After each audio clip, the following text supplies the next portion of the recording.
Hello दोस्तों, कैसे हो आप। आपका बहुत बहुत स्वागत दिशा एकेडमी दादी चैनल में। आज फिर मैं आपके सामने वेद एक्सप्रेस की क्लास लेकर रात के 8:30 बजे उपस्थित। तब मेरे प्यारे बच्चों, क्लास को लास्ट तक वॉच करना है। बढ़िया बढ़िया क्वेश्चन आपके सामने लेकर आया हूँ। 2 दिन आपकी क्लास नहीं हुई थी, संडे पड़ गया था, बीच में थोड़ी सी प्रॉब्लम थी। और आज आपके सामने वेद एक्सप्रेस की क्लास है और सभी बच्चे क्लास को वॉच करें। और ये क्लास आपके लिए बहुत एक अच्छा कंटेंट देकर ये क्लास जाती है, तो क्लास को जरूर ज्वाइन करें। और जिन बच्चों ने पहले प्रैक्टिस कर रखी है क्वेश्चनों की, वो प्रैक्टिस करें। और जो बच्चे नए बिगिनर हैं, वो क्वेश्चन को ध्यान से देखें कि क्वेश्चन किस तरह से हमारे सामने आ रहा है और कौन सा क्वेश्चन कौन सा सिलेबस पॉइंट पर लगा हुआ है। तो मेरे प्यारे बच्चों, आप सारे वर्क छोड़कर क्लास को ज्वाइन जरूर करें। देखिए आप क्वेश्चन, इसमें पहला क्वेश्चन आपको क्वेश्चन यहाँ लिख कर दूंगा मैं, आपको आंसर उसका बताना है। मेरे प्यार से देखना आप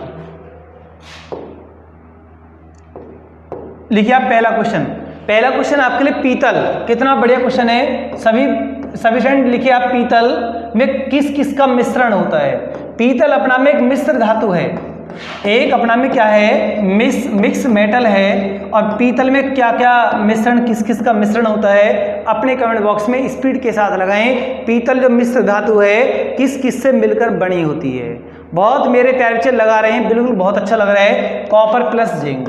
अब आपने लिख दिया कॉपर प्लस जिंक। अब मैंने आपसे यही पूछ लिया कि कॉपर प्लस जिंक की जो मात्रा है वो कितने कितने परसेंट है। अब परसेंट लिख दो आप इनका।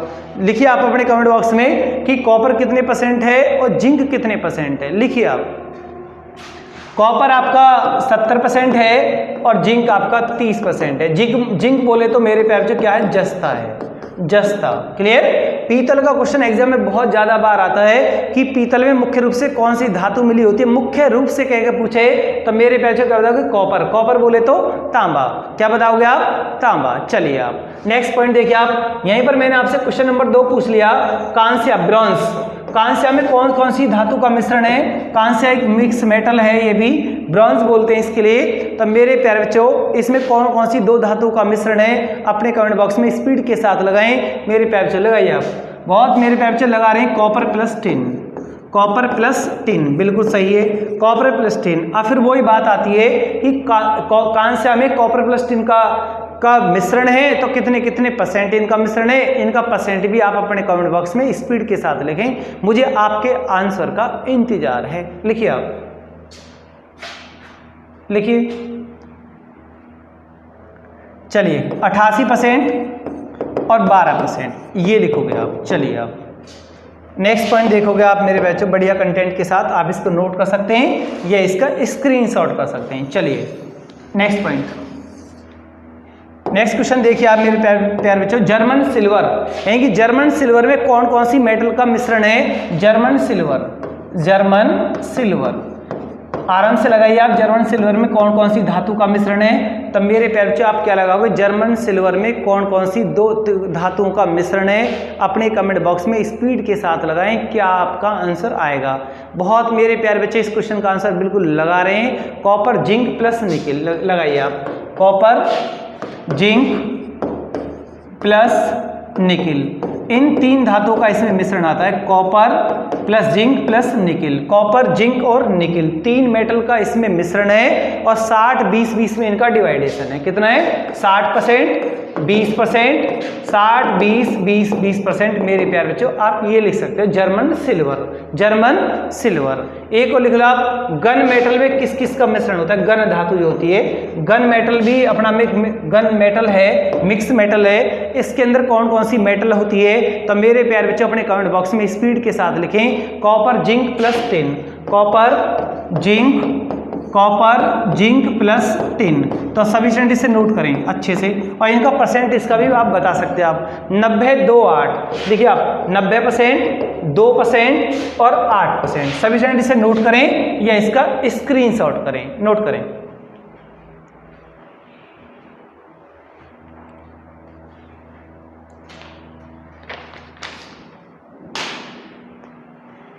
चलिए बढ़िया कंटेंट के साथ नोट करें आप इसे। और नेक्स्ट पॉइंट की तरफ चलें। बढ़िया क्वेश्चन आएगा आपके सामने और सभी स्टूडेंट इस क्वेश्चन का आंसर लगाएं। देखिए आप, तो क्लास को बिल्कुल बीच में छोड़े ना, क्लास को लास्ट तक वॉच करें। एक एक क्वेश्चन आपके लिए बहुत वैल्यू रखता है। अब से पहले मैंने आपको बहुत ज़्यादा इतिहास ज्योग्राफी के बहुत क्वेश्चन मैंने आपको कराए और थोड़ा सा साइंस पर ध्यान दिया जा रहा है। एक्सप्रेस की क्लास में भी साइंस पर बहुत जोर दिया जा रहा है कि साइंस की भी वैल्यू बहुत ज़्यादा है और साइंस दिल्ली पुलिस में बहुत ज़्यादा आएगी। और भी आपकी जो एग्जाम है जेल वार्डर वगैरह जो भी आप एग्जाम दे रहे हो आप, तो वहाँ पर भी साइंस का रोल बहुत ज़्यादा रहेगा। क्लियर? लिखिए आप, लघुत्तम धनायन किसे कहते हैं?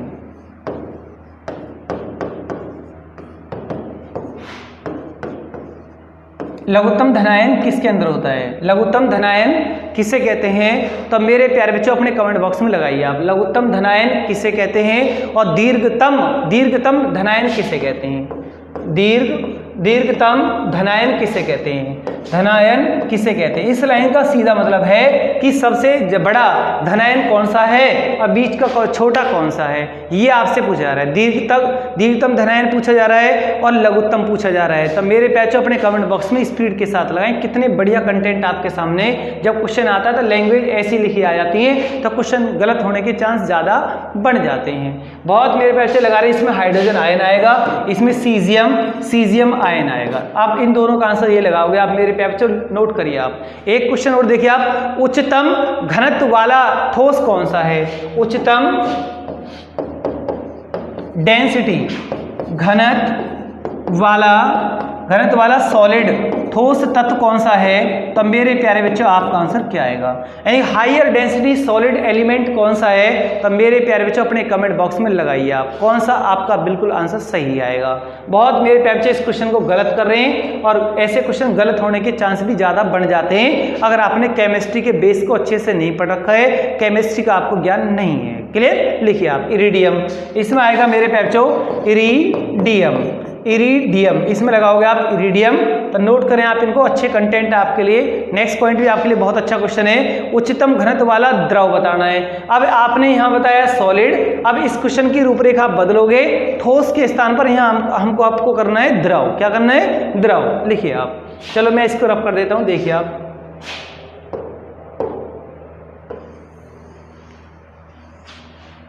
चलिए आप,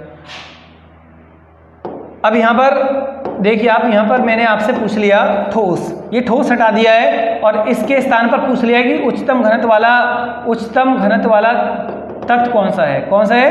यानी कि द्रव कौन सा है? द्रव तत्व एलिमेंट कौन सा है? द्रव पूछा जा रहा है आपसे, द्रव। अगर द्रव की वो बात करेगा तो मेरे प्यारे बच्चों आपका आंसर आएगा मरकरी। बहुत मेरे प्यारे बच्चे इस क्वेश्चन का आंसर लगा भी रहे हैं, बिल्कुल उनका सही है, मरकरी आप लगा सकते हो, मरकरी। ठीक है, चलिए आप नेक्स्ट क्वेश्चन, सर्वाधिक विद्युत ऋणात्मक तत्व कौन सा है? कितना सिंपल आसान बेस क्वेश्चन आपके लिए। सर्वाधिक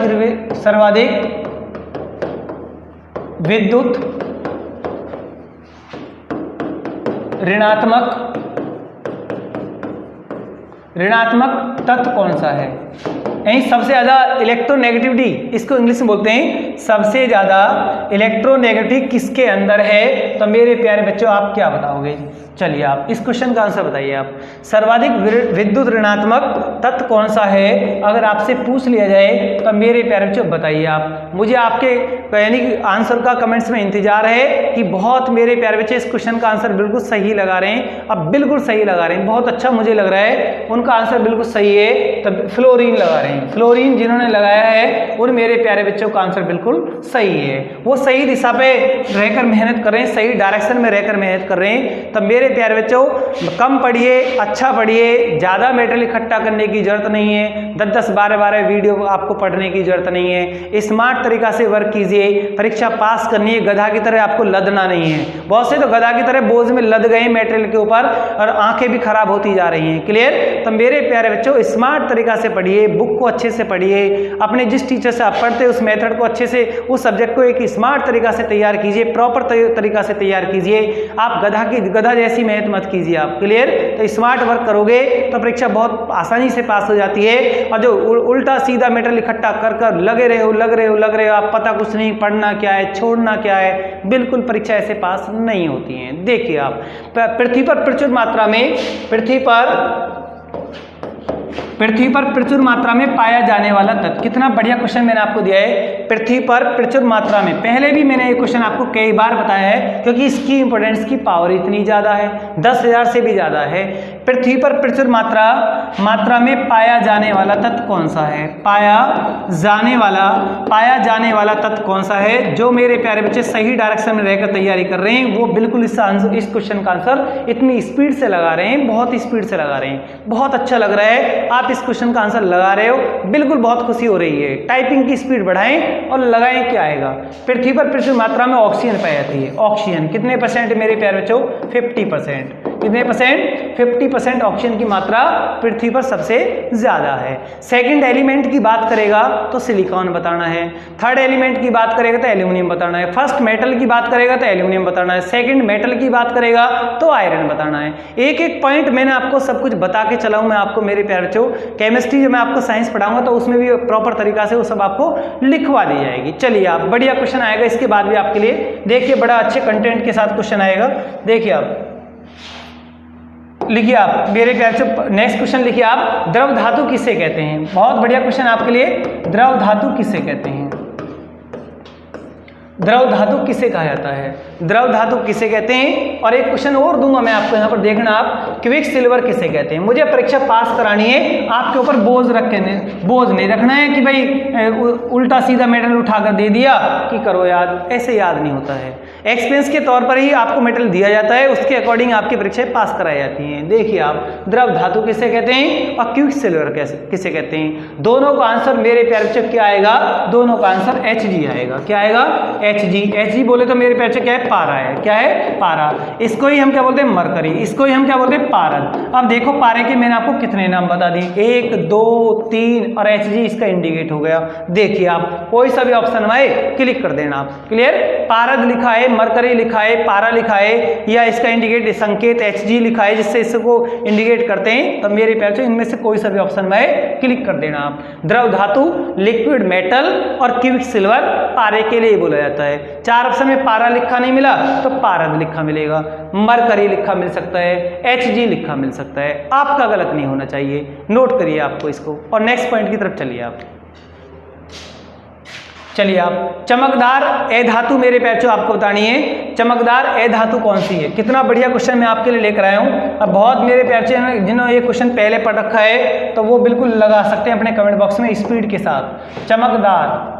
चमकदार ए धातु मेरे प्यारे बच्चों किसे कहते हैं? अपने कमेंट बॉक्स में स्पीड के साथ लगाएं। चमकदार ए धातु कौन सी धातु कहलाती है? चमकदार कौन सी नॉन मेटल कहलाती है?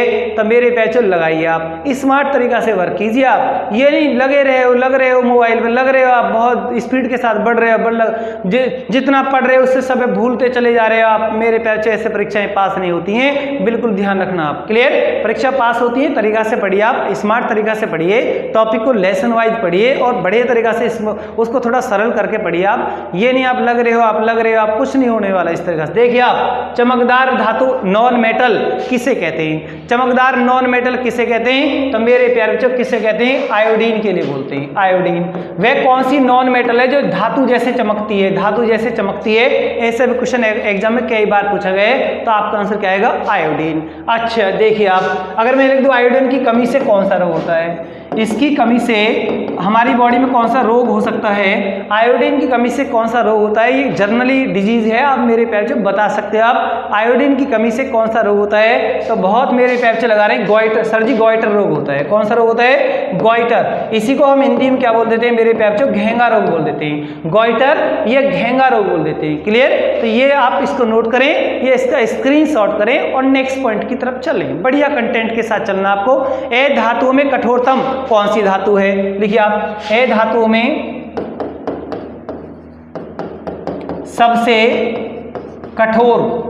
सबसे कठोर कौन सी है? अगर आपसे पूछा जाए वो कौन सी नॉन मेटल है जो सबसे कठोर है? वह कौन सी नॉन मेटल है जो सबसे सॉलिड है, कठोर है? तो मेरे पहले कितना बढ़िया क्वेश्चन आपके सामने रख दिया है। क्वेश्चन की थोड़ी सी लैंग्वेज को यहाँ हार्ड किया गया है, मतलब वही है जो आप समझ रहे हो आप, और बहुत बच्चे स्पीड के साथ इसकी टाइपिंग कर रहे हैं और इसका आंसर बिल्कुल सही लगा रहे हैं। क्या आएगा मेरे प्यारे बच्चे? इसका आंसर हीरा आएगा। क्या आएगा? हीरा, डायमंड आएगा, हीरा। नोट करिए आप अच्छे से। चलिए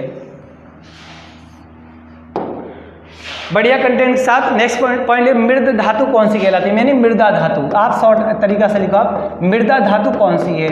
मृदा धातु मेरे पैचो लगाइए कौन कौन सी हैं, सोडियम पोटेशियम लगाइए आप। मृदा धातु में आती है सोडियम और पोटेशियम, याद रखिए आगे तक के लिए। मृदा मिट्टी धातु ये होती है सोडियम और पोटेशियम। सर्वाधिक चालक धातु कौन सी है, कितना बढ़िया क्वेश्चन, सिंपल क्वेश्चन। सर्वाधिक चालक धातु कौन सी है मेरे पैचो, आप बताइए सर्वाधिक चालक धातु कौन सी है, वह कौन सी मेटल है जिसमें लाइट सबसे ज़्यादा दौड़ती है। इस लाइन का मतलब ये हुआ, वह कौन सी धातु है जिसमें लाइट बहुत स्पीड के साथ दौड़ लगाती है। तब मेरे प्यारे बच्चों कौन सी आप धातु बताओगे, यानी सिल्वर बताओगे। क्या बताओगे आप, सिल्वर बताओगे। नोट करिए आप, बढ़िया अच्छे कंटेंट के साथ नोट कीजिए, आपको जल्दबाजी कहीं की नहीं है। क्लियर, लिखिए आप।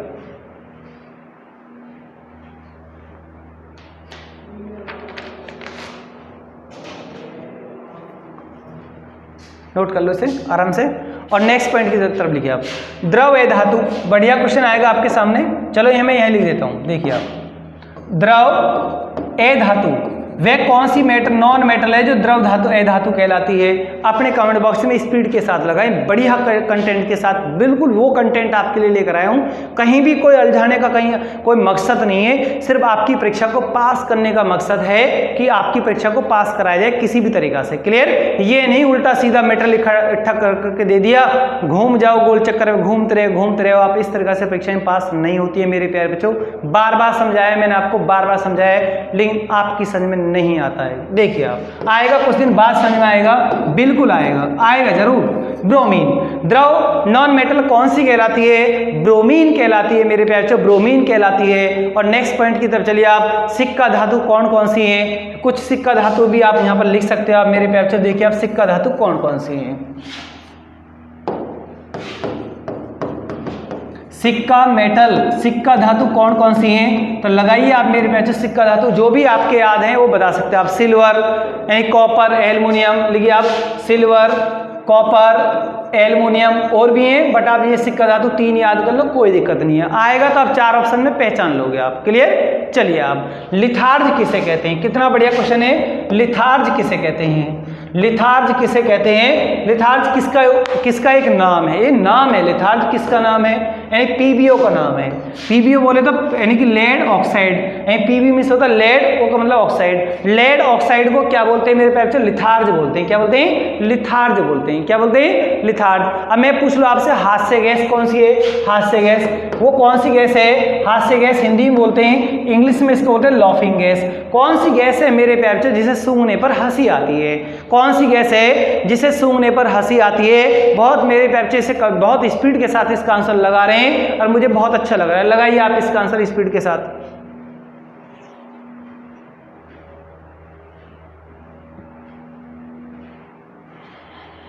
चलिए, हास्य गैस कौन सी है, N2O।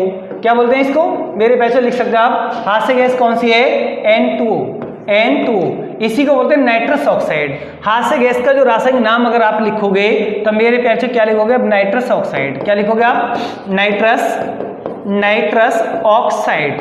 नाइट्रस ऑक्साइड ये मेरे प्यारे बच्चों इसका रासायनिक नाम है, ये उसका फॉर्मूला है, ये कॉमन नेम है। लॉफिंग गैस बोल दो, हास्य गैस। दांत उखाड़ने में डॉक्टर कौन सी गैस का प्रयोग करता है, तब मेरे प्यारे बच्चों यहाँ पर सिर्फ एक ही इस प्लेटफॉर्म से, दिशा के प्लेटफॉर्म से आपको सिर्फ एक ही पॉइंट, एक ही चीज बहुत अच्छी मिलती है कि कोई भी हार्डली चीज आपको नहीं, हार्डली चीज को बहुत आसान तरीका से आपके सामने प्रस्तुत कर दिया जाता है, जिससे कि मेरे प्यारे बच्चों की परीक्षाएं पास हो जाएं। कोई भी परीक्षा, कोई भी पॉइंट को आपको हार्ड नहीं किया जाता है। क्लियर, हास्य गैस, हास्य गैस बोलो, लॉफिंग गैस बोलो, फॉर्मूला क्या है, N2 नाइट्रस ऑक्साइड, और इसका रासायनिक नाम क्या बनेगा, ये इसका फॉर्मूला N2, इसका रासायनिक नाम क्या है, नाइट्रस ऑक्साइड, नाइट्रस ऑक्साइड। चलिए आप नेक्स्ट पॉइंट के साथ मैं इसको रब करता हूं और आगे बढ़िए आप। देखिए आप, बढ़िया कंटेंट के साथ आगे चलना है, बढ़िया कंटेंट के साथ। देखिए आप नेक्स्ट पॉइंट, देखिए आप मेरे पेचो, श्वेत कशिश किसे कहते हैं, श्वेत कशिश कौन सा है, श्वेत कशिश किसे कहते हैं। अगर आपने केमिस्ट्री को पढ़ रखा है तो यहाँ पर आप श्वेत कशिश भी बता सकते हो। आप किसके लिए श्वेत कशिश कहते हैं, अपने कमेंट बॉक्स में स्पीड के साथ लगाएं। मुझे आपके इस आंसर का इंतजार है, लेकिन बहुत बच्चे वेट कर रहे हैं कि मैं ही आंसर लगा दूं, तब सर के पीछे पीछे हम भी लगा देंगे। क्लियर, तो बिल्कुल कुछ गलत भी लगा रहे हैं, मिटा भी देते हैं, साथ के साथ डिलीट भी कर देते हैं। श्वेत कशिश लिखिए आप, ZnSO4। ZnSO4 इंटू 7H2O, पानी के 7 मॉलिक्यूल इसके अंदर हैं। और जिंक सल्फेट इसे बोलते हैं, जिंक सल्फेट को क्या बोलते हैं, श्वेत कशिश बोलते हैं। और चूने का पानी का फॉर्मूला क्या बनता है, चूने का पानी, चूने का जो पानी है उसका फॉर्मूला मेरे प्यारे बच्चों क्या बनता है, उसका सूत्र आपको पानी, इसका चूने का पानी का सूत्र आपको बताना है, इसका फॉर्मूला क्या बनता है। बहुत बच्चे कमेंट बॉक्स में स्पीड के साथ लगा रहे हैं, बिल्कुल इसका फॉर्मूला लगाइए आप, CaOH का होल ट्वाइस, CaOH का होल ट्वाइस, CaOH का होल ट्वाइस। क्लियर। तो मेरे प्यारे बच्चे आप इसको नोट करें या इसका स्क्रीनशॉट करें।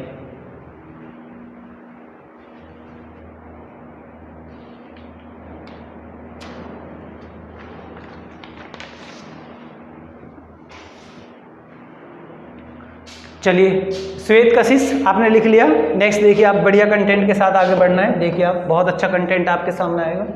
अच्छा, एक पॉइंट मैं आपसे पूछ रहा हूँ मेरे प्यारे बच्चों, बड़े बड़े ऐसे कुछ पॉइंट आ जाते हैं जो मेरे प्यारे बच्चों पर, ऊर्ध्वापतन क्या है, अपना में कैसी प्रक्रिया है, कैसा प्रोसेस है ऊर्ध्वापतन, इसको अंग्रेजी में बोलते हैं सब्लिमेशन। क्या बोलते हैं, सब्लिमेशन। तो मेरे प्यारे बच्चों आप इसको अंग्रेजी में लिख सकते हो सब्लिमेशन। ऊर्ध्वापतन सब्लिमेशन होता है। और ऊर्ध्वापतन में कैसी प्रक्रिया है, इसमें क्या होता है, कैसी प्रोसेस है, तो मेरे प्यारे बच्चों अपने कमेंट बॉक्स में स्पीड के साथ लगाएं, मुझे आपके इसके आंसर का इंतजार है। अगर आप हर सब्जेक्ट की अपनी एक टर्मिनोलॉजी होती है, मैं बार बार उसी चीज पर जोर देता हूं, जिस बच्चे के हर सब्जेक्ट की टर्मिनोलॉजी, शब्दावली बिल्कुल डिफाइन है, अच्छे से एक्सप्लेन कर सकता है, तो उसे सब्जेक्ट को अच्छे से करने में भी ज्यादा प्रॉब्लम नहीं आती है। क्लियर। तो मैं यहाँ पर पूछ लिया ऊर्ध्वापतन क्या है, तो मेरे प्यारे बच्चों क्या बताओगे आप। जैसे कोई सॉलिड पदार्थ है, कोई ठोस पदार्थ है, जब कोई ठोस पदार्थ सीधे द्रव में न जाकर सीधे वाष्प में परिवर्तित हो जाता है, वाष्प में परिवर्तित होना क्या कहलाता है, वाष्प में चेंज होता है, परिवर्तित होता है, तो मेरे प्यारे बच्चों प्रक्रिया क्या कहलाती है, ऊर्ध्वापतन कहलाती है। सॉलिड पदार्थ सीधे किस में जा रहा है, सीधे वेपर में कन्वर्ट हो रहा है, इसे बोलते हैं ऊर्ध्वापतन, सब्लिमेशन बोलते हैं। क्या बोलते हैं, सब्लिमेशन बोलते हैं। नेक्स्ट देखिए आप, अच्छे कंटेंट के साथ आगे बढ़ना है, तो मेरे पहचान आप इसको नोट कर लें अच्छे से। क्लियर। यही सब्लिमेशन, ऊर्ध्वापतन कैसी क्रिया है, कैसी प्रक्रिया है, सॉलिड पदार्थ है, सीधे किस में जा रहा है, वेपर में, वाष्प में, भाप में बदल रहा है, किस में बदल रहा है, तो मेरे पहचान भाप में बदल रहा है, तो क्रिया क्या कहलाती है, सब्लिमेशन कहलाती है, ऊर्ध्वापतन कहलाती है। चलिए आप नेक्स्ट कंटेंट के साथ, बढ़िया कंटेंट के साथ चलिए आप। एक पॉइंट और लिखोगे आप मेरे प्यारे। अब देखिए आप, बढ़िया कंटेंट आएगा आपके सामने। अमलगम क्या है, कितना बढ़िया क्वेश्चन है और एग्जाम में कितनी बार आया हुआ है। अमलगम क्या है, अमलगम क्या है। जिस दिन साइंस प्रॉपर पढ़ाऊंगा मेरे प्यारे, कभी भी साइंस नहीं भूल पाओगे।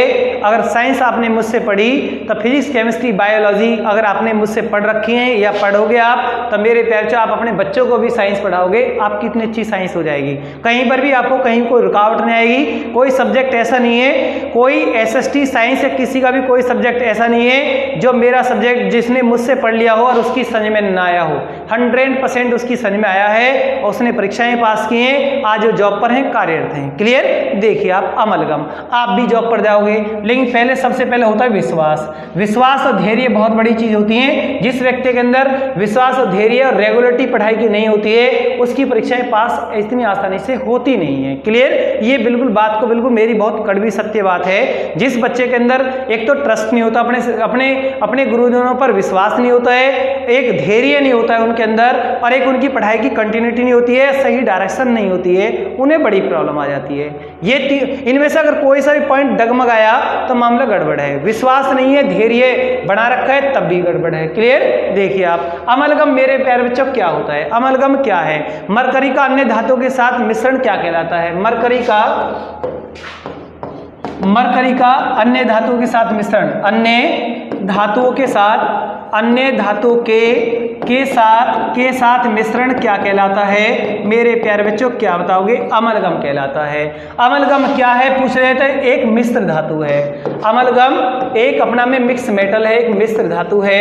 अमलगम अपना में क्या है, एक मिश्र धातु है। और सिल्वर में मरकरी मिलने के बाद क्या हो जाता है, आपकी दांतों की कैविटी को भरने के लिए, दांतों की कैविटी भरने में काम आती है। अगर सिल्वर में हम अगर सिल्वर में मरकरी मिलती है तो दांतों की कैविटी को भरने में उसमें यूज में आता है। और अमलगम क्या है, सीधा याद रखो, एक मिक्स मेटल है, कभी 4 ऑप्शन में आ जाए। अमलगम क्या है, एक मिश्र धातु है। एक क्वेश्चन आएगा अमलगम क्या है, तो 4 ऑप्शन है, पारे के साथ धातु मिली, पारे में अगर धातु, पारे के साथ कोई भी धातु मिलती है तो क्या बन जाता है, अमलगम बन जाता है, उसे ही मेरे प्यारे बच्चों मिक्स मेटल कहते हैं। लेकिन उसमें ये जरूर देख लेना अमलगम में क्या होता है, किसी मेटल में मरकरी मिलती है तो उसको ही अमलगम बोल दिया जाता है। क्लियर? तो मेरे प्यारे बच्चे आप इसको नोट करें या इसका स्क्रीनशॉट करें और आगे कंटेंट की तरफ चले। एक एक कंटेंट आपके लिए बहुत इंपॉर्टेंट है, एक एक पॉइंट आपके लिए इंपॉर्टेंट है। क्लियर? धैर्य बना कर रखोगे तो बहुत कुछ मिलेगा, और धैर्य नहीं रखोगे तो मेरे प्यारे से जो आप पर है वो भी चला जाएगा, वापस हो जाएगा वो भी। क्लियर? देखिए आप देखो, विद्या होती है पढ़ने की, रटन की। जितना आप विद्या को ज़्यादा बार रिवाइज करोगे, जितना पढ़ोगे, प्रैक्टिस करोगे, सीट पर अपनी बुक को टाइम दोगे, उतने ही आप आगे बढ़ जाओगे। बुक को टाइम दे नहीं रहे हो और मेटेरियल ज़्यादा इकट्ठा कर रहे हो, और मेरे प्यारे ऐसे परीक्षाएं पास नहीं होती हैं। किसी को दिखावे के लिए परीक्षा पास नहीं करनी, किसको क्या दिखाना है आपको बताइए। आप क्या प्रतिष्ठा आपने बना रखी है, तो बिल्कुल हमें वर्दी चाहिए, ये चाहिए, तब मेरे प्यारे वर्दी मिलती है, लेकिन आप पढ़िए तो सही, पढ़ते तो आप हो नहीं। मैंने पहले कई महीने पहले मैंने आपको बहुत कुछ समझाया, लेकिन आपकी समझ में बिल्कुल कुछ भी नहीं आता है। क्लियर? मैंने आपसे बोला कि 10-12 घंटे की आपको स्टडी करनी है, आपको माइंड डाइवर्ट नहीं करना है, ज़्यादा मेटेरियल इकट्ठा नहीं करना है। कई बात मैंने आपसे बोली, लेकिन मेरी बात आपकी समझ में आएंगी, लेकिन कुछ दिन बाद समझ में आएंगी, बिल्कुल ध्यान रखना आप। क्लियर? आगे चलिए आप। नाइट्रोजन स्थिरीकरण, इसको मेरे प्यारे बच्चे इंग्लिश में बोलते हैं नाइट्रोजन फिक्सिएशन। क्या बोलते हैं? नाइट्रोजन स्थिरीकरण को इंग्लिश में क्या बोलते हैं? नाइट्रोजन फिक्सिएशन। नाइट्रोजन फिक्सिएशन स्थिरीकरण या नाइट्रोजन फिक्सिएशन क्या होता है? तब मेरे प्यारे बच्चे इतना बढ़िया कंटेंट, एक प्रक्रिया है, क्रिया है नाइट्रोजन फिक्सिएशन। नाइट्रोजन का नाइट्रेट में बदलना क्या कहलाता है? सीधा पॉइंट है, नाइट्रोजन का नाइट्रेट में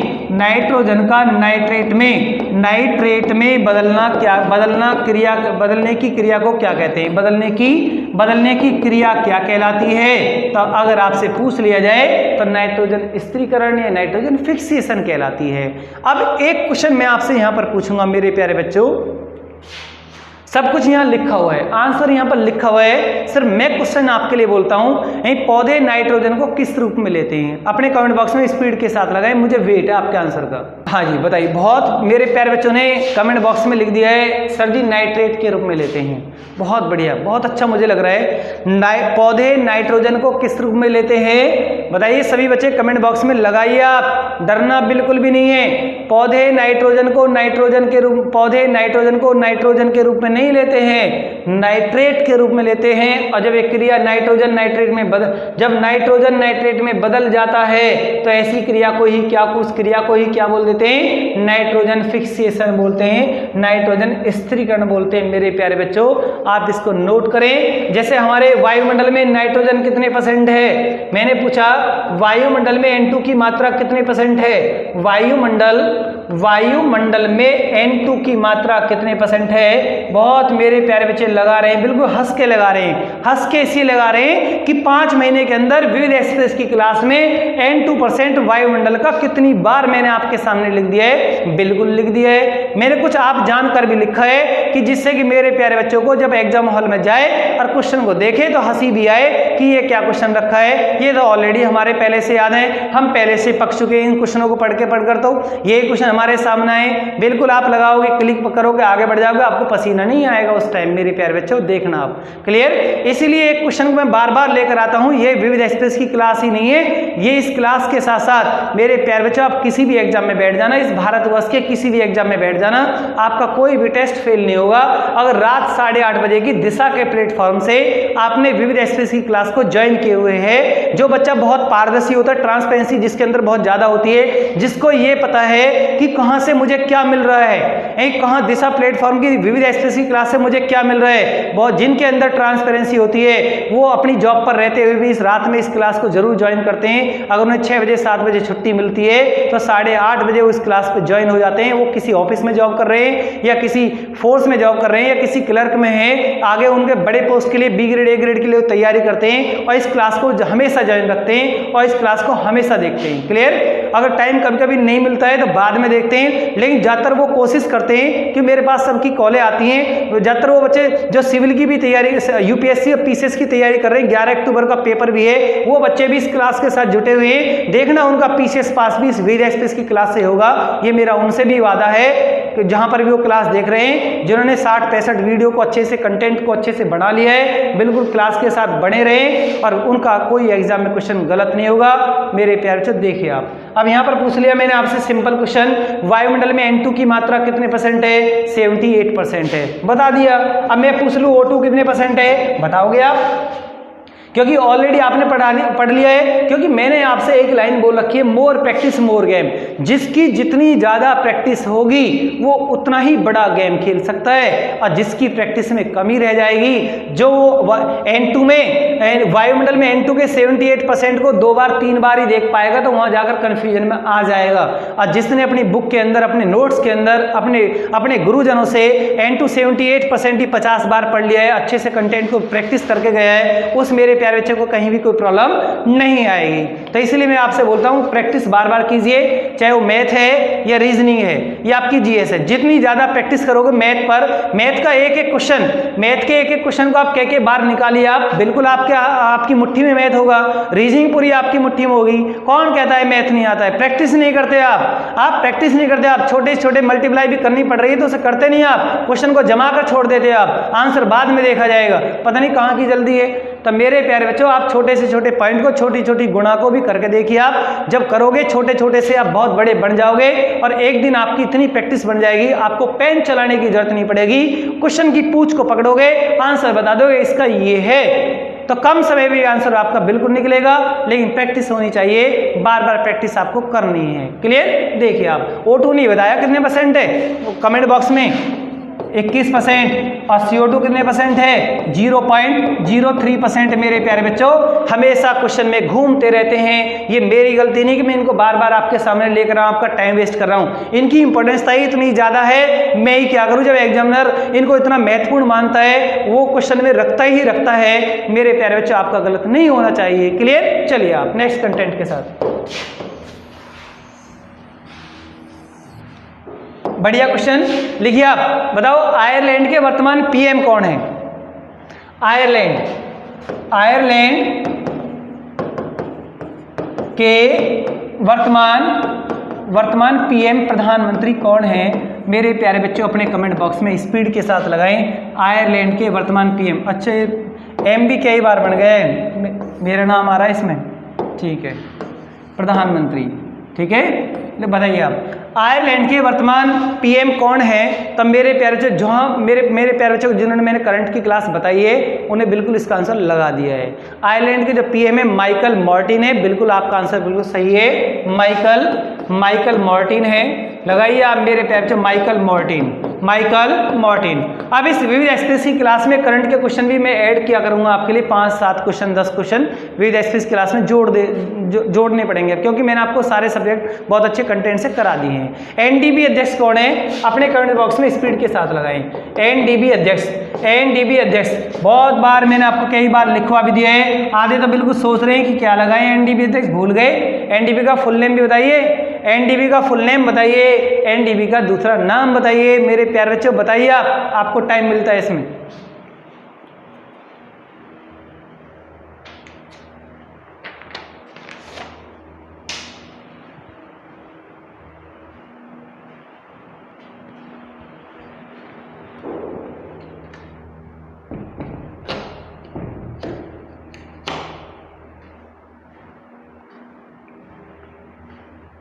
बता दिया आपने, बिल्कुल सही, बहुत प्यारे बच्चे लगा रहे हैं बिल्कुल।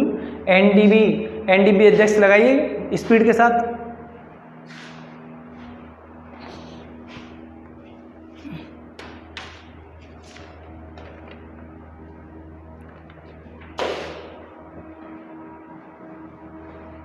ठीक है, लगाइए।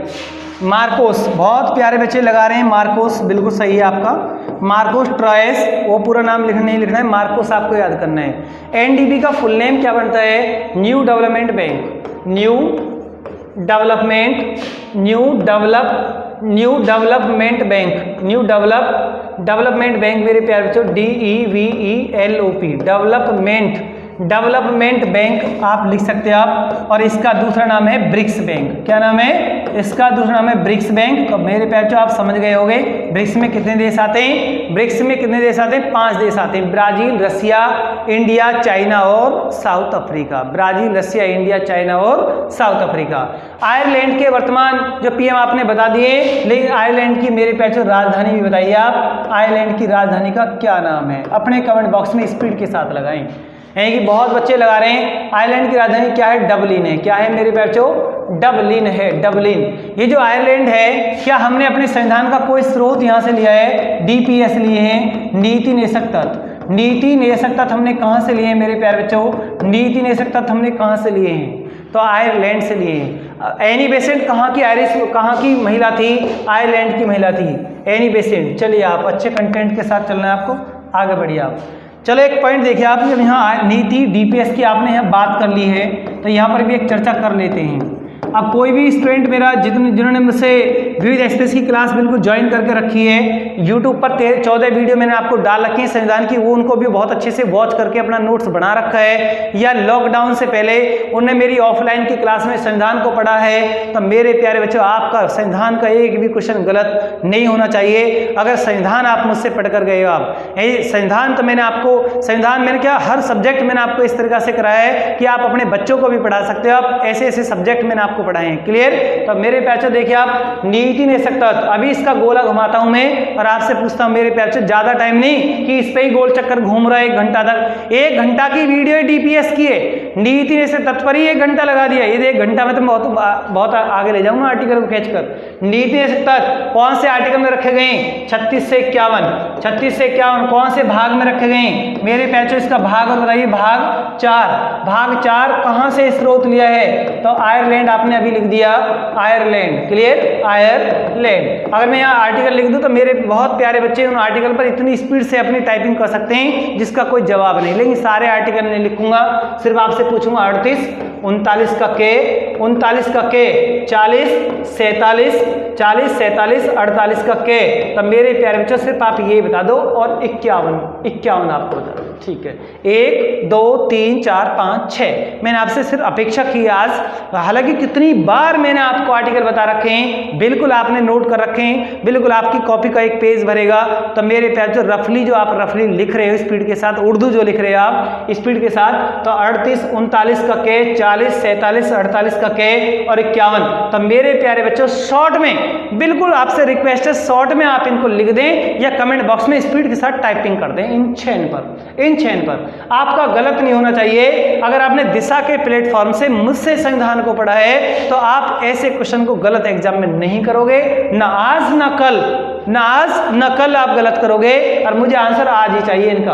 51 38 39 का के, 40 47 48 का के। लगाइए स्पीड के साथ, अपने आप को कमजोर मत मानिए। आपने अपने आप को कमजोर बना लिया है क्योंकि आप अपने उम्मीदों पर खरा नहीं उतर पा रहे हो। आप जो बातें मैंने आपको बताई थी उन टर्म कंडीशन पर आप नहीं चल पा रहे आप, इसलिए आपने अपने आप को कमजोर कर लिया है। मैंने आपको 3-4 बात बताई थी, क्या उनमें कोई टैक्स जाता है? मैंने आपसे कहा कि 10-12 घंटे की स्टडी करनी है, नहीं माना। मैंने आपसे कहा कि आपको अपना माइंड डाइवर्ट नहीं करना है, ज्यादा मेटेरियल इकट्ठा नहीं करना है, नहीं माने। मैंने आपसे कहा कि धैर्य बना के रखना है, बिल्कुल धैर्य के साथ आपको आगे बढ़ना है, स्मार्ट वर्क करना है, नहीं किया। तो वहां पर आपको प्रॉब्लम आ रही है मेरे प्यारे बच्चों। लगाइए कमेंट स्पीड के साथ। 38 में क्या है? कल्याण, शॉर्ट में बोला है मैंने, कल्याण। 39 के क्या में क्या है? समान न्याय, निःशुल्क सहायता। 40 में क्या है? ग्राम पंचायत। 47 में क्या है? लोक स्वास्थ्य। 47 में क्या है? लोक स्वास्थ्य, सभी राज्यों के लोक स्वास्थ्य में वृद्धि होनी चाहिए। 48 के क्या में क्या है? पर्यावरण, एनवायरमेंट। 51 में क्या लिखा हुआ है? अंतर्राष्ट्रीय स्तर पर शांति बनाए रखना चाहिए, अंतर्राष्ट्रीय स्तर पर शांति बनाए रखना चाहिए। कौन से आर्टिकल में ऐसा लिखा हुआ है? 51 में लिखा हुआ है। हो सकता है कि दिल्ली पुलिस में आपको इनमें से ही एक मिल जाए, जाए, दिल्ली पुलिस में से डीपीएस का एक आर्टिकल आपको इनमें से मिल जाए, इनमें से ना मिले तो सीधा क्वेश्चन पूछ ले, आर्टिकल बता दो कहां से कहां रखा गया है, कौन से भाग में रखे गए हैं, कहां से लिए गए हैं। तो मेरे प्यारे बच्चों, मैंने आपके सब्जेक्टों को आपके लिए आसान बनाया है, कभी आपको हार्ड नहीं किया है। हार्ड सब्जेक्ट मैं नहीं कर सकता क्योंकि मैं आपको बहुत सिंपल तरीका से पढ़ा के चलता हूं। मेरे बच्चों, कोई मुझे हार्ड टॉपिक नहीं करना है, टॉपिक हार्ड नहीं होते हैं, टॉपिकों को हार्ड बनाया जाता है, लेकिन टॉपिक को आसान तरीका से पढ़ाने का तरीका भी होना चाहिए। ये तरीका आपको यहाँ दिशा के प्लेटफॉर्म से मिलता है, अब पहले से मिलता चला आ रहा है, और देख लेना आप। ये भी मैं आपको बिल्कुल वादा ये भी करता हूँ, अगर आपने दिशा के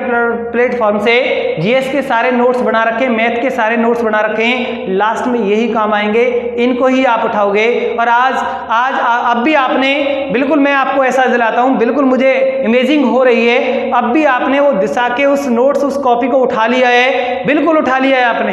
दिशा के जो आपने कंटेंट बना रखे हैं, उन रजिस्टरों को आपने उठा लिया है, बिल्कुल उठा लिया है, आप उनको ही दोबारा से पढ़ना स्टार्ट कर रहे हो। आप पहले से लग जाते तो मेरे प्यार से बहुत कुछ कवर कर जाते। कहीं प्रॉब्लम आ रही है तो आप पूछ भी सकते हैं आप। चलिए आप अच्छे कंटेंट के साथ, बढ़िया। चलिए नेक्स्ट पॉइंट आपके लिए लिखिए आप 1565। कुछ सन की यहाँ बात कर लेता हूँ मैं आपसे। 1565 सन में आपको बताना है कि कौन सा युद्ध हुआ है। 1707 की कोई भी घटना आप बता सकते हो। आप 1707 की कोई घटना आपको बोलनी है, और 1739 की कोई घटना, और 1798 की कोई घटना। मैंने आपके सामने ये आपके 4 सन लिखे हैं, इन चारों सनों का आप आंसर लगाइए स्पीड के साथ।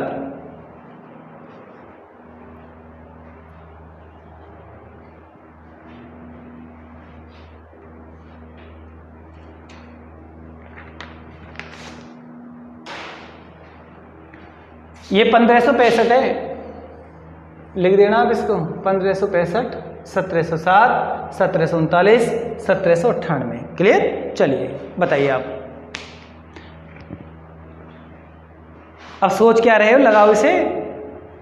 1565 तालीकोटा का युद्ध, तालीकोटा का युद्ध 1565 तालीकोटा का युद्ध, जिसको राक्षसी तंगड़ी का युद्ध कहते हैं। और यह युद्ध किस किस के बीच हुआ? विजयनगर के राम राय व मुस्लिम संघ के बीच। तो मुस्लिम संघ के प्रांतों ने विजयनगर में आग लगाई, पूरे विजयनगर को नष्ट कर दिया और राम राय की घेर कर हत्या कर दी। तो मेरे प्यारे बच्चों, पॉइंट को आसान बनाना होता है, हार्ड नहीं बनाना होता है। 1707 में एक मुगल बादशाह की मृत्यु हुई है। बताओ किस मुगल बादशाह की मृत्यु 1707 में हुई है? औरंगजेब की मृत्यु हुई है। औरंगजेब की मृत्यु हुई है। तब मेरे प्यारे बच्चों आप लिखिए कमेंट बॉक्स में स्पीड के साथ। 1739 में भारत कौन आ गया? कितनी इंपॉर्टेंट सन है आपके लिए। और जब उस व्यक्ति का, जब उसका आप यहाँ पर नाम लिखोगे तो आपके माइंड में कितने क्वेश्चन दौड़ेंगे। अगर आपने मुझसे इतिहास को पढ़ लिया है, बहुत सारे क्वेश्चन दौड़ लगाएंगे, बिल्कुल दौड़ लगाएंगे। लिखिए आप नादिर साहब। अब नादिर साहब का भारत पर जो आक्रमण हुआ है वो कौन सी सन पर हुआ है? 1739 में हुआ है। दिल्ली में अटैक हुआ है, इसने करनाल का युद्ध लड़ा है। इसे भारत आने का निमंत्रण किसने दिया? भारत से क्या लूट कर ले गया? ईरान का नेपोलियन कौन कहलाता है? जब नादिर शाह ने भारत पर अटैक किया उस टाइम दिल्ली का मुगल बादशाह गद्दी पर कौन था? और क्या लोगे मेरे प्यारे बच्चों, आपको इस तरीका से एक लय के साथ, एक पॉइंट से पॉइंट कनेक्ट करने के साथ आपको सारी चीजें बताई जा रही हैं। और क्या चाहिए आपको, मुझे बताइए आप। 1798 में कौन सी संधि हुई है? संधि की बात हो रही है। 1798 में कौन सी संधि हुई है? लॉर्ड वेलेजली की सहायक संधि।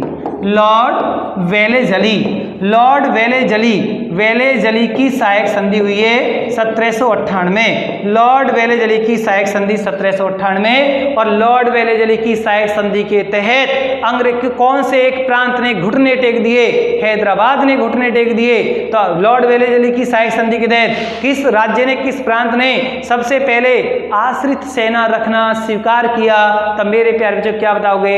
हैदराबाद। और इसके बाद 1799 में कौन सा युद्ध हो गया? चतुर्थ आंग्ल मैसूर युद्ध। 1799 में कौन सा युद्ध हो गया?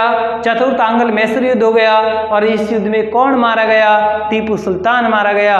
टीपू सुल्तान की मृत्यु कौन सी सन में हुई, कभी सन पूछे तो 1799। कौन से आंग्ल मैसूर युद्ध के समय इसकी मृत्यु हुई, तो 1799 चतुर्थ आंग्ल मैसूर युद्ध के दौरान टीपू सुल्तान की मृत्यु हो गई थी।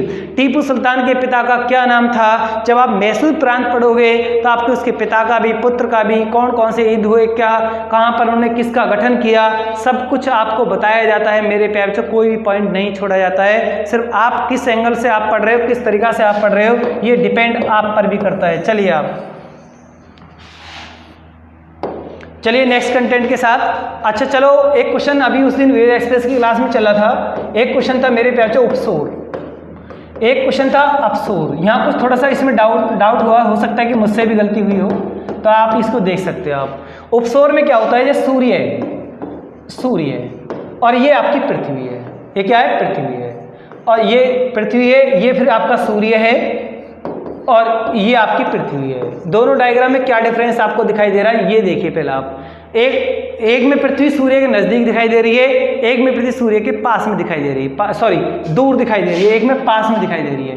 पास में है तो 3 जनवरी, दूरी पर है तो 4 जुलाई। तो बताओ उपसोर की और अपसोर की डेट कौन कौन सी आती हैं, ये आपको याद करना है। क्लियर? एक क्वेश्चन ये था।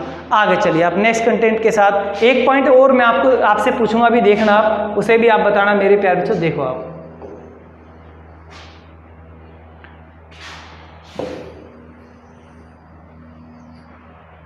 चलिए अगर मैं यहाँ पर लिख दूँ कर्क संक्रांति, आपने पहले भी मुझसे बहुत कुछ पढ़ रखा है तो इसलिए मैंने आपसे यहाँ पूछ लिया है शॉर्ट में। कर्क संक्रांति, मकर संक्रांति, कर्क संक्रांति, मकर संक्रांति, मेरे प्यारे देखिए आप। नेक्स्ट लिखिए आप बसंत विषु और शरद विषु। इनकी डेट आपको बतानी है मेरे प्यारे, इनकी डेट कौन कौन सी हैं, और कमेंट बॉक्स में स्पीड के साथ इनकी डेट लिख दें, बिल्कुल डेट लिख दें, कोई दिक्कत नहीं है। लिखिए आप, बहुत मेरे पैर लगा रहे हैं इसका आंसर, बिल्कुल सही लगा रहे हैं, अच्छे से लगाइए, कोई दिक्कत नहीं है आपको। पढ़िए आप आराम से, धैर्य से पढ़िए आप, कहीं आपको कहीं की कोई जल्दी नहीं है मेरे प्यारे बच्चों। लगाइए आप इनका आंसर, बिल्कुल लगाइए आप, घबराइए नहीं बिल्कुल भी, कोई ना घबराए बिल्कुल भी। क्लियर? अगर आप दिशा के प्लेटफॉर्म से जुड़े हुए हो तो घबराने की बिल्कुल भी जरूरत नहीं है। अगर आप कहीं और जुड़े हो तो वहाँ पर मैं उसमें ज़्यादा कुछ नहीं कर सकता। अगर प्लेटफॉर्म से आप दिशा से जुड़े हुए हो तो बिल्कुल आपके साथ पूरा दिशा प्लेटफॉर्म आपके साथ है, आपकी हर समस्या के लिए तैयार है। कोई सब्जेक्ट आपका कमजोर है बोल सकते हो आप। क्लियर? हर टॉपिक को मैं एक्सप्रेस में अब तो कंटेंट आपके सामने लेकर आ रहा हूँ मेरे प्यारे बच्चों। बहुत दिन मैंने आपको ऑब्जेक्टिव क्लास भी कराई है, प्रैक्टिस कराई है आपको खूब। अब मैं आपको कंटेंट भी लेकर आपके सामने आ रहा हूँ, एक एक कंटेंट आपको बताया जा रहा है, जहाँ जहाँ से क्वेश्चन आएगा वो आपके सामने डिक्टो यहाँ पर छापा जा रहा है। ये इतनी बड़ी क्रिया आपको ला रही है, आप इसको नोट करें। कर्क संक्रांति की डेट कौन सी है? 21 जून। लगाइए आप, फिर बोलोगे बातों में लगे रहते हैं। 22 दिसंबर। बसंत विषु की डेट कौन सी है मेरे बच्चों? 21 मार्च। और शरद विषु की डेट कौन सी है? 23 सितंबर। 23 सितंबर। आप इसको नोट कर सकते हो, बहुत अच्छे तरीके से इसको नोट करें या इसका स्क्रीनशॉट करें और नेक्स्ट पॉइंट की तरफ चलें।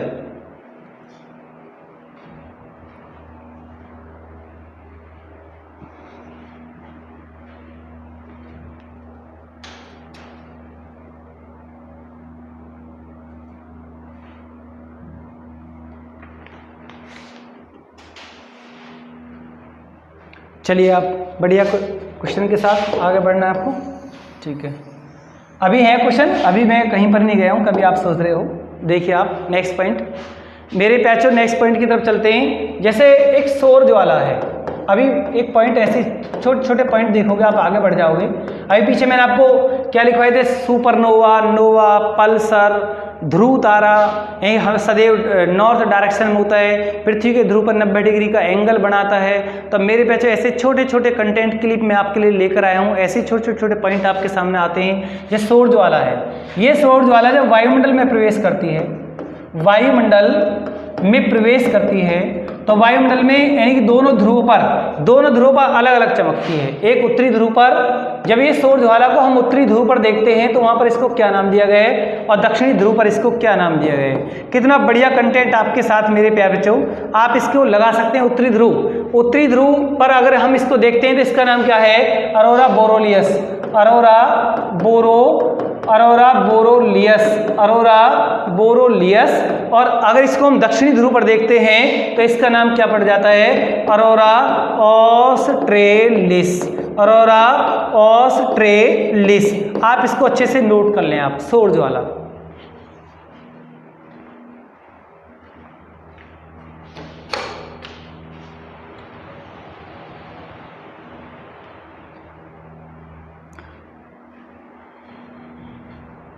चलिए आप नेक्स्ट कंटेंट के साथ। बढ़िया, देखो इतना आसान क्वेश्चन पूछूंगा, आप उसे भी बताना, बिल्कुल बताओगे आप, बहुत अच्छा लग रहा है, बिल्कुल क्लास के साथ बने रहिए। देखिए आप कोई हंसेगा नहीं। बताइए सूर्य ग्रहण कैसे पड़ता है, बहुत अभी लगाएंगे, चंद्रमा को बीच में लगाएंगे अभी या पृथ्वी को बीच में लगाएंगे, लगाइए आप, कन्फ्यूजन नहीं होना चाहिए आपको। सूर्य ग्रहण आने की कंडीशन क्या है और चंद्र ग्रहण आने की कंडीशन क्या है, बहुत सिंपल क्वेश्चन आपसे पूछे जा रहे हैं। जब एग्जाम में आते हैं तो गलत होने के चांस ज़्यादा बढ़ जाते हैं मेरे प्यारे बच्चों। सूर्य ग्रहण, चंद्र ग्रहण, नया कहीं कुछ है ही नहीं। मैं आपसे बार बार बोलता हूँ ज़्यादा मेटेरियल इकट्ठा ना करें, नया कहीं कुछ नहीं है, सब कुछ फिक्स है। जिस बच्चे की समझ में बात आ गई मेरे प्यारे बच्चों, वो तो कहीं उसका ध्यान भटकेगा भी नहीं। और जिसको लग रहा है कि बहुत कुछ नया है, बहुत कुछ नया है, तो नए नए के चक्कर में 27 नवंबर आ जाएगा, आउट मामला। देखिए आप सूर्य ग्रहण, सूर्य ग्रहण, अब सूर्य ग्रहण में क्या होता है, बीच में किसको आना होता है मेरे प्यारे बच्चों, चंद्रमा को आना होता है और इधर पृथ्वी है।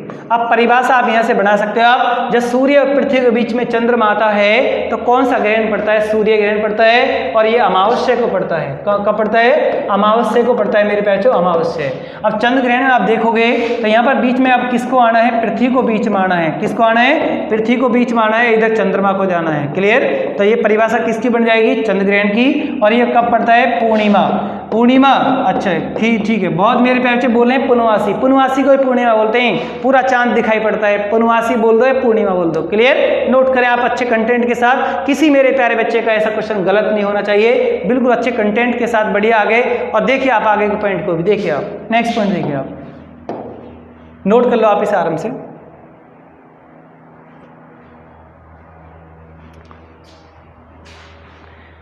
चलो बताओ, आप आगे बढ़िए।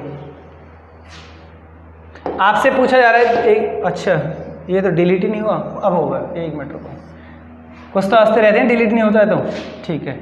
अच्छा चलो बताओ, मैंने यहाँ पर लिख दिया अक्षांश। तो अक्षांश जो रेखा होती हैं वो कैसे खींची जाती हैं या किसको अक्षांश कहते हैं, कितनी बढ़िया पॉइंट मैंने आपसे पूछ लिया है, अक्षांश किसे कहते हैं मेरे प्यारे बता सकते हो आप अक्षांश। ये कौन सा गोलार्ध है, अच्छा ये भी सही नहीं बन रहा है, रुक जाओ एक मिनट। चलिए ये देखिए आप, अब कैसे बना है, कुछ सही बना है। चलो हल्की सी इस पर रबड़ लगा देते हैं ऐसे, ठीक है, ओहो कोई बात नहीं। चलिए ये कौन सा गोलार्ध है, उत्तरी गोलार्ध। ये कौन सा गोलार्ध है, दक्षिणी गोलार्ध। बात चली थी अक्षांश रेखा की, तो अक्षांश रेखा ये सबसे बीच में कौन सी लाइन आती है मेरे प्यारे बच्चों, ये कौन सी लाइन आती है, ये विषुवत रेखा है। कौन सी रेखा है, विषुवत रेखा। एक पृथ्वी को बराबर दो भागों में बांटती है, विषुवत रेखा, भूमध्य रेखा, या इंग्लिश में इसको बोलते हैं मेरे प्यारे बच्चों, क्या बोलते हैं, इक्वेटर लाइन। भूमध्य रेखा बोल दो या विषुवत रेखा बोल दो। अब हमारी पृथ्वी का झुकाव कितने डिग्री पर, 23.5 डिग्री पर पृथ्वी का झुकाव है। ये पृथ्वी का झुकाव कितने डिग्री पर है, 23.5 डिग्री पर है। तो ये कौन सी रेखा है, कर्क रेखा है। पृथ्वी का झुकाव कितने डिग्री पर है, ये 23.5 डिग्री पर है, 23.5। ये नीचे भी 23.5 आएगा, इसे बोलते हैं मकर रेखा। कौन सी रेखा, मकर रेखा। अब क्वेश्चन था अक्षांश रेखा किसे कहते हैं, उत्तरी ध्रुव और दक्षिणी ध्रुव के बीच खींची गई रेखा अक्षांश रेखा कहलाती हैं। ये रेखा भी, ये भी सब क्या है, अक्षांश हैं। और बहुत सारी खींचोगे आप तो ये सब अक्षांश हैं। तो मेरे प्यारे ये सब क्या है, अक्षांश हैं। अब यहाँ क्वेश्चन आपसे पूछा जा रहा है, ये अक्षांश रेखा हैं, इन अक्षांश रेखा की परिभाषा आपने डायग्राम में देख ली है। अक्षांश रेखाओं से किसका पता लगाया जाता है, इससे पता किसका लगता है, स्थिति का पता लगाया जाता है। किसका, स्थिति का। कुल अक्षांश कितनी है अगर आपसे पूछ लिया जाए कि कुल अक्षांश कितनी है, कुल अक्षांश 181 है, क्योंकि 0 डिग्री जो विषुवत रेखा ये भी काउंट कर ली जाती है 0 डिग्री वाली। क्लियर, 180 और ये प्लस 0 डिग्री वाली को काउंट करोगे तो 181 आ जाएंगी। अच्छा ठीक है, अब यहाँ पर ये एक लाइन देखिए आप मेरे प्यारों, यहाँ पर भी बहुत अच्छा कंटेंट आपके सामने आएगा।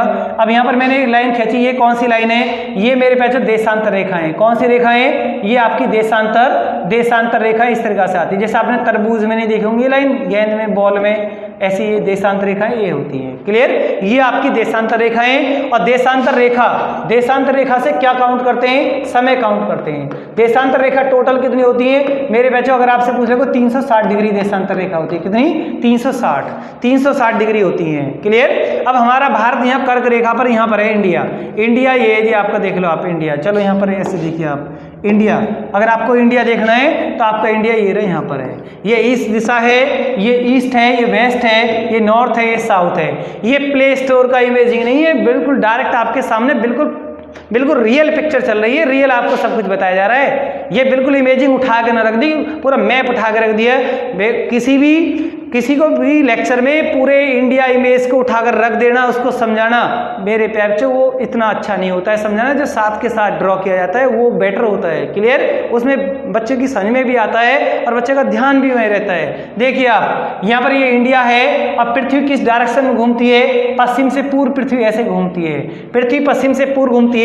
ये 0 डिग्री लंदन है, 0 डिग्री लंदन, 0 डिग्री क्या है मेरे प्यार बच्चों, ये लंदन है, क्या है लंदन, और ये आपका इंडिया है। और 0 डिग्री पृथ्वी को 1 डिग्री चलने में कितना समय लगता है, यानी 4 मिनट का समय लगता है। पृथ्वी को 1 डिग्री चलने में कितना समय लगता है, 4 मिनट का समय लगता है। और पृथ्वी को यहाँ तक यहाँ पहुँचने में कितना समय लग जाता है, 5.5 घंटे का, क्योंकि इंडिया का समय कितने डिग्री पर मापा गया है, 82.5 डिग्री पर। पूरे वर्ल्ड का टाइम ग्रीनविच लंदन से 0 डिग्री पूर्वी देशांतर से मापा जाता है, पूर्वी नहीं देशांतर से मापा जाता है। क्लियर, तो बहुत चीज मैंने आपको यहाँ पर समझाई है। अक्षांश देशांतर क्या है, उत्तरी गोलार्ध, दक्षिणी गोलार्ध के विषुवत रेखा, कर्क रेखा, मकर रेखा।